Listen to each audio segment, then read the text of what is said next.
ایک شرابی نے ایک عالم دین سے سوال کیا کہ اگر میں کھجوریں کھاؤں تو آپ کو کوئی اعتراض؟ تو اس عالم نے کہا کہ کوئی اعتراض نہیں۔ اس شرابی نے پھر کہا کہ اگر میں ان کھجوروں کے ساتھ کچھ جڑی بوٹیاں ملا لوں اور پھر کھاؤں تو کوئی اعتراض؟ کوئی اعتراض نہیں ہے۔ پھر اس شرابی نے کہا کہ اگر میں ان کے ساتھ پانی اور ملا لوں تو پھر آپ کو کوئی اعتراض ہوگا؟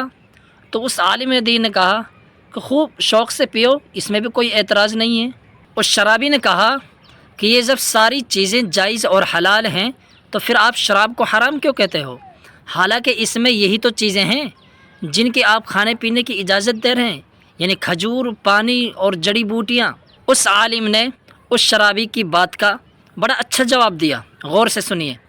کہا کہ اگر میں پانی لوں اور تمہارے اوپر پھینکوں تو تم کو کوئی اعتراض؟ کوئی اعتراض نہیں۔ کہ اگر پھر اس پانی میں تھوڑی سی مٹی ملا لوں اور مٹی ملا کر تمہارے اوپر اس پانی کو پھینکوں تو پھر آپ کو کوئی اعتراض؟ اس شرابی نے کہا کوئی اعتراض نہیں، اس سے کون سا میں قتل ہو جاؤں گا؟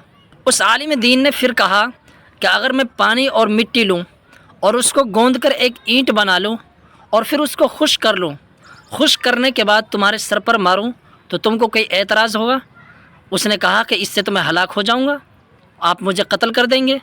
تو اس عالم نے دین نے کہا کہ یہی تو شراب کا حال ہے کہ جب تمام چیزیں مل جاتی ہیں تو یہ بھی اسی طرح انسان کو ہلاک کر دیتی ہیں۔